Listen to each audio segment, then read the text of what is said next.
Sue Greenwald with Awakened Stories. I'm here today with Deanna Carr with the Mystical Moonlight. Hey, Deanna, how are you? Hi, how's it going? I'm doing good. So today we're going to do just some random Q&As. Okay, so I've been collecting these from viewers. I've been writing down my ideas, blah, blah, blah, as I come across them. So I'm just going to whip them out there. Okay. Okay, got it. All right. So we did a video a couple weeks ago about Charles Lindbergh. Okay, so Mhm. the story was basically he was switched out with a clone, all right? Mhm. And the clone is the one that flew around the world at that point, and he was wildly acclaimed, and Yeah. he invented things, and he was greatly applauded. But the original Charles Lindbergh was tortured. Okay, Mhm. did they ever find out what they were torturing the original Charles Lindbergh for?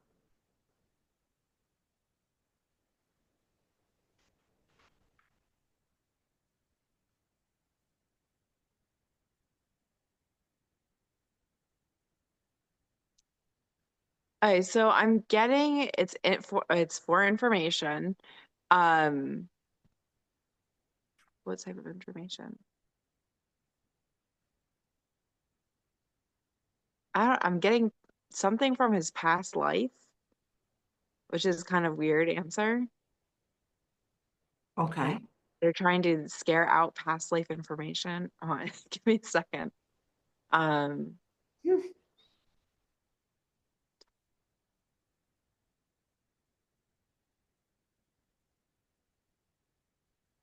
okay, so something about his karmic lineage. Karmic lineage, I guess that's what you call it. His past self, his present self, and his future self all have a common mission. His contract wouldn't be up um, until the last mission, which was he had a total of three. The next mission was supposed to be the big one, I guess. That's what I'm getting. It's gonna be the big one. Um, so why'd they come in this time? Okay, so it looks like his past self took something. I know it's just like kind of weird. Oh, what did they take? Ah, Information. He took information. I keep getting information. Like okay. they don't want to tell me. I'm getting shown a key, Okay. but it's some sort of information that he has. Okay. And by them torturing him. Now, when we say torture, we usually think on the physical sense, but it looks like they have devices that can transcend your thought process, not only from this lifetime, but from your past selves too. How does that work? I don't know. It's a little But what I'm scary. getting, Mm. yeah, what I'm getting is so this is how it looks to me. So they're torturing him and his higher self isn't necessarily in its spirit realm or in a different realm. It is actually in this realm itself. So they can pull it out of the body. Then what they do is they can pull it apart so they can see individualized past selves, past lives, and then they can go to the one they're doing. Basically like a filing cabinet. So they're pulling out the filing cabinet, they're getting to the right person, pulling out that information from that person.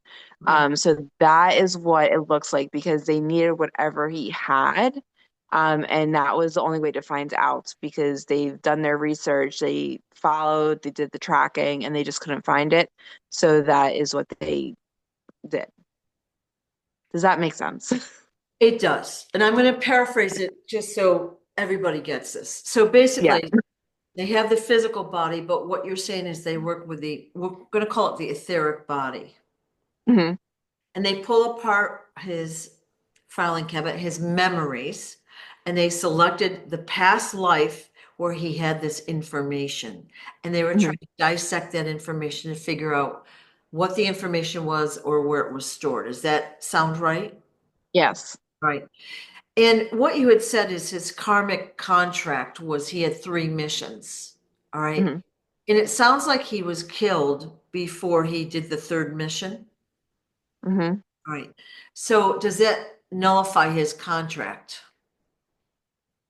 Ooh, wow, okay.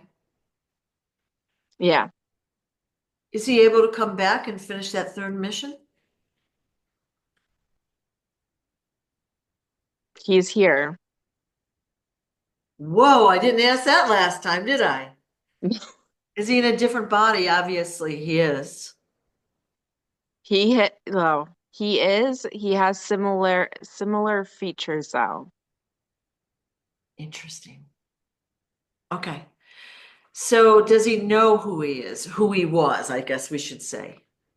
He's getting glimpses. Okay. So part of some of the theories is, we start getting these deja vus at specific times in our lives. Now, deja vus can be a meaning of many different things, but what he is getting right now is deja vus of the past self, putting him on track for the mission to be accomplished and completed. Um, a lot of people usually find their deja vus to, be odd. Oh, I've seen this before. You don't really know what it means or what you're supposed to do with it. Yeah. But for him specifically, these deja vus are becoming more vivid, more constant, and they're trying to put him onto the right track to complete the mission because he wasn't able to fully remember the information at such a young age. And sometimes we're not supposed to remember until a specific time in our lives. Right. That makes sense. So he Mhm. probably has a strong affinity for, flying, Mhm. for engines and technology and all of that kind of stuff. Mhm. So he's a little bit more modernized than he was then. That's what it is. Okay. Okay, so remember how I said there was a key, like it was information, but there's a key. What I'm getting shown is a spaceship. It's an alien spaceship that nobody else has access to or understands how to work it. Like it is a unknown UFO. Um, it's nothing like people have seen before, but for some reason he was able to get this key. The reason he took the key is because he does have information on how to use said UFO.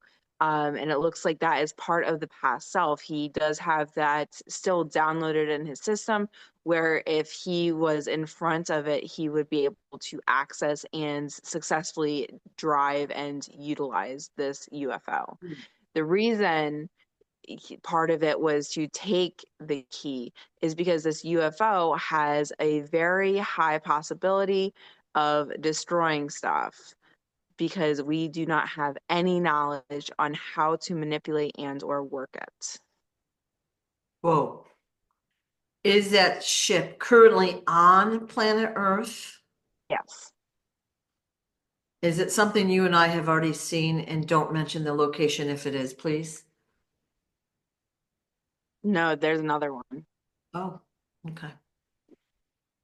Holy moly. So in a past life, so that would be prior to 1900, is when he was bebopping around. He came across this. He has the knowledge. He died. He reincarnated as Charles Lindbergh. He was flying around. He got cloned out, tortured, and now he's back and Mhm. he's protecting this ship. Yeah. Huh. Mhm. Didn't see that coming. Mhm. Through you through loophole. No, yeah, it is like there's a lot to learn from this ship. That's why they got anxious about it and they want the information. And I don't know if it's necessarily to utilize it as weaponry or if they want to understand the species. Hmm. Is it a ship that we're going to play 20 questions now? Is it a ship that others are trying to understand as we speak, or is it like kind of secluded? There's few. Okay. There's few people that are trying to understand it. Um, it's not in the typical bunker like what their other stuff is. It is actually underground. Very low access points to get to it. And it looks like there is some sort of stone around it. So if you went around with, let's say, some sort of X-ray device and or what is it called? The sonogram where it blinks Yeah, yeah, like a treasure solar, finder. Yeah, yeah, doesn't matter. something like that. Yeah, Something like that. It wouldn't read anything. So it looks like there's nothing there, but there really is a huge bunker underneath the ground interesting. in the underground tunnels. Wow. Okay, I didn't see any of that coming. I have to mull it over, and of course, now I have more questions. But Yeah. is there anything else we should know about the story of Charles Lindbergh and his mission? Like, I don't want to dig too deep because I don't want to give anything away right now. Hmm. You know what I'm saying? And So what can I give away? yeah, don't give anything away that might be pertinent to helping.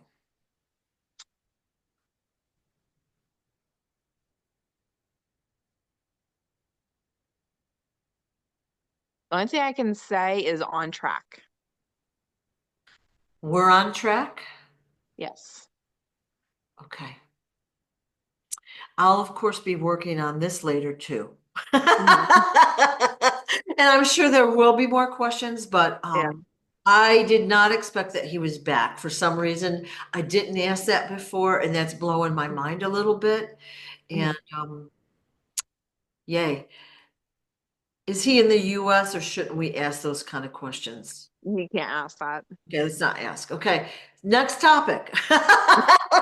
But how interesting is that, right? Yeah. Interesting. You never know what's going to come out of these. Yeah, yeah. And that's why it's so weird that we're told to do these because like, I knew there was something to the story, but um, the more you dig, the more interesting it becomes, right? And the more Yeah. complex, What right? was it? We were just who was it? We were just talking about the planes.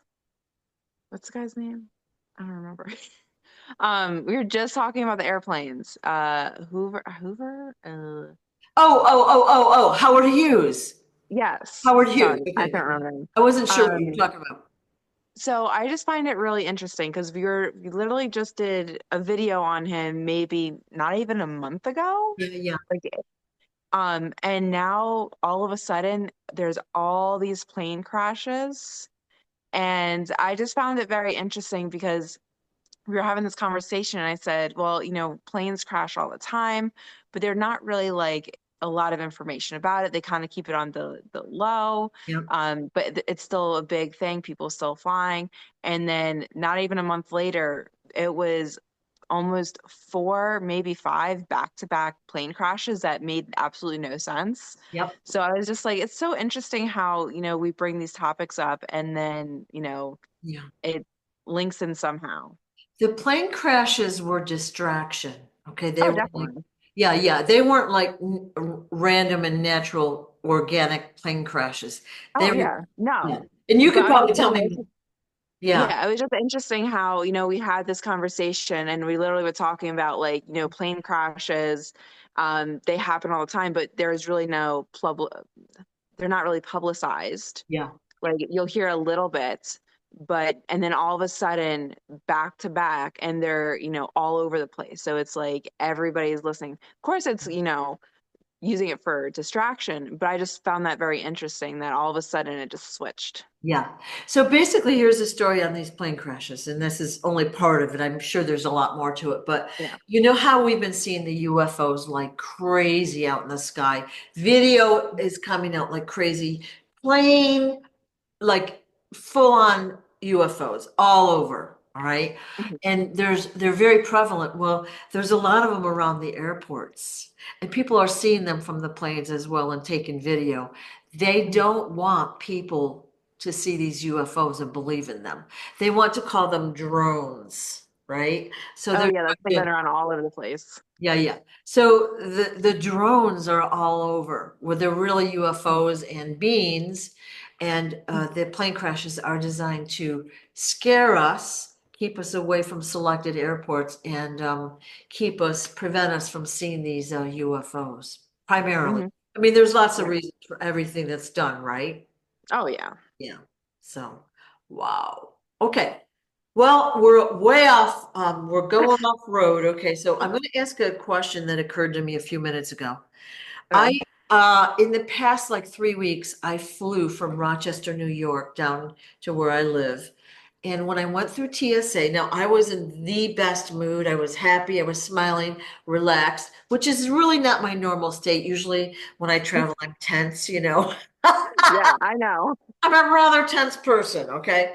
So I was actually in a super good mood. I went through TSA and my charm got beeped. And I had to be pulled aside to be frisked. And I was frisked, and it was so offensive and energetically, it was an attack. Like it Hmm. was so strong.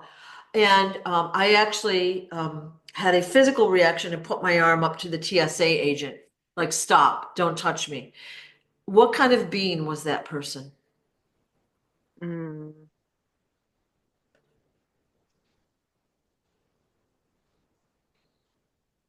Okay, I don't know the name of it. It's not a reptilian. Um, I don't know the name of it. Okay, Um, not human. it's not human. So I can tell you what it originally looked like. Now, one thing is like when we talk about beings, I guess people think that not everybody, but a lot of people have this misunderstanding that when we talk about beings that they look like us and that's it. But they can everybody's seen Men in Black where they can change their disguise, their imagery so that way they fit in Yeah, and that way it's they look the parts, they fit in, and there's no questions really asked. yep. For that being specifically, I'm getting it's a tall, very tall, almost 7 foot being, and this is where I don't know what type. It's almost like these porcupine um Ooh. s- pieces coming out the back, like from here back to the head, and it goes down to like the middle of the back. The color, the skin tone is a whitish I don't want to say blue black, but like a blue purple color, more on the darker side, kind of like it's bruised in areas around. So I do not know what species it is. Oof. So, in general, is that species dark or negative? Yeah, there's a few that are good, but Yeah. for the most part, that one was not good. Yeah. And why? Okay, so it usually doesn't have a problem, but it looks like the energy shift freaked it out. So when we have darker energies or energies near us and you have something of lighter nature, it's going to irritate. It's going to want it to be away. It's going to try to do whatever it can to get that away. Now, it's weird because it was, up close and personal, but you probably had a huge energy shift from being this positive, high vibrational being to walls up, defensive, not happy, bad mood, like you did a huge switch, right? Yeah. I mean, I So, did recover, but it took a lot of effort. It was yeah. extremely strong. Yeah. Okay. Yeah. All right. So was it attacking me, taking my energy, or what was its goal? Its goal was to disrupt. It did its goal. Yeah. Yeah. All right. Mhm. Just super interesting stuff because again, I was actually like trying to beam out the positive vibes. I felt really good. And Yeah. again, airline travel is not fun anymore at Oh all. no. I mean, if you're happy traveling, what Yeah. is that? I saw this one video. The girl's like, "Oh, my outfit for traveling." I'm like, I'm in like whatever I can be the most comfortable in Yeah. because it is not fun. stuff. I used to wear outfits to travel too, way back when, but now it's like sweatpants or whatever, because you're jammed into a cube like this, you know? Yeah. But yeah, I was beaming out the high vibes as much as possible because I know how dark and heavy the airport's Yeah. gonna be. And of course that got me into trouble here. So Yeah. wow, that was cool. But I've never even I knew that I had an before this event happened, I saw a really tall person. But then Mhm. she in physical life was shorter than I was. But I saw a tall being. But you know Yeah, how it because is, you they do, alter it. yeah, They I did like alter it a so it double fits take. in. Like I was looking around like, wait, did I see? So there was something off before Hmm. that even happened. Yeah. Yeah, okay, cool. All right. Now here's something, switch of topic. Something I don't know anything about, nor did I decide to research it just for fun. It's a night in 1971, there were some campers or slash hippies that disappeared around Stonehenge in England. Do you know what happened to them? Yes. Oh, could you tell us? Okay, so there's actually two things that happened. So the first set was actually beamed up. So I don't know, have we even talked about Stonehenge yet? No. Um, so it is a portal. So think about Stargate, but in a circular formation. The portal goes up and down versus walking through. So they were half of them were beamed up because they were in the middle. Why were they beamed up? It looks like they were doing some sort of ritual. They thought it was more, like you said, a hippie. They thought it was more, for fun. They weren't really sure what was going to happen. Ah, So like I said, half of them were beamed up. They were placed onto a ship, and that is where they remain. The other ones actually went downwards. So we always think that Earth, the top layer is like where Earth starts, but they were actually sunken down into the center of the Earth. okay. All right. So again, not having researched this, was this one big group of people, some went up and some went down, or were there two separate groups of people? It looks like one group of people, Yeah. just they went in at different times. So Ah, there's like two groupings. So they okay. just were like, hey, you go first, we'll go second. Yeah, got it. Um, the first one, they went in, they went up. The other ones went in, they went down. Got it. Okay. So the ones that went up went onto a Yes. ship of light or a ship of dark? I'm getting of dark. Mm-mm. Still alive? Yes. Mm-mm. Have they been converted to dark? Yeah, it looks like they've been converted, but it also looks like they're keeping around as, I don't want to say like pets. Like they're intrigued by them. So I don't see them running tests on them per se, but I don't see them being free either. Not cool. Okay. Mm. Okay. Do they know where they are? I mean, Are, they've kind of figured it out, but where are they in relativity to space? No idea. well, no, do they know that they're on a spaceship? Yeah, they figured it out Okay. Are they able to talk among themselves and have companionship? together. Yes. Okay. All right. Wow. Don't fool around with dark magic, kids. Yeah.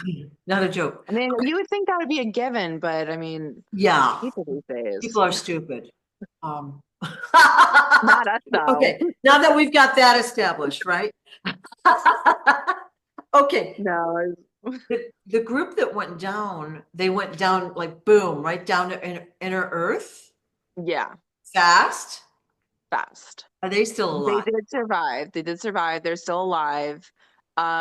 Think about, they're more in the jungle section. They didn't, I mean, they're fine. They've figured it out. They actually like it down there. Ah, Um, it's just it was a hard thing to alter to because they have to learn pretty much a whole new world. And how do they fit in? Because you got to remember, everything is actually a lot larger in inner Earth than it is out here. So how do they how do they compensate for being on this smaller level? ooh, interesting. Mhm, Yeah, so everything is large. Okay, you read the story of Olaf Johnson, who went down to inner Earth in like the, I don't know, 17, 1800s. Okay. mhm, And he said a grape was like 2 feet across. A sea turtle was as big as a kitchen table. Like mhm, the people he met were like 14 feet tall. mhm. Everything is bigger. Yeah. Cool. Yeah. Mhm. All right. Now, so they're living, we'll call it relatively happy lives there. Yes. There's where the people on the ship are probably not quite as happy. They're not as happy, but it looks like they're copacetic. Okay. So, Like I don't, like I said, I don't see them being tortured. I don't see any poking or prodding. It just looks like they're intrigued by them. Like okay. it is a dark ship, but it doesn't look like it's a dark ship, if that makes Okay. sense. Like Yeah. it's not on the, light, happy setting. It's like on the medium setting. Um, there are a few that, they don't necessarily like them, but they kind of just keep the distance. So, like I said, it's kind of like they're just there. Mhm. Would they rather be here? It looks like yes. But they're not to that point where they're so uncomfortable where it's torture or something. Okay. Now when these people, and again, not researching the story whatsoever, they were probably like what? Let's just say 20 when they got beamed up or down. Okay. Hmm. So right now they'd be like 70-ish, Hmm. like in their 70s, most of them. Are they Yeah. aging up in the ship? Like, are they, Hmm. so they're still the same age up there? Yeah. And I are mean, they there might be aging? a little bit of a difference, but for the most part, they look the same. Really? Okay. Are Hmm. they aging down below in inner Earth? No. Okay. Okay. Time moves completely different there. Okay. Interesting. Um, wow. So will these guys up on the ship be protected and come back to Earth in the future? It looks like they'll have an opportunity to. Okay. All right. So interesting, right? All right. Well, I guess we're good for now, and I thank you for answering these questions. I do have a lot more random ones for our next Q&A, all right? Okay, Thanks so much, awesome. Deanna. I appreciate your time and all your help. Of course. Bye. Bye-bye.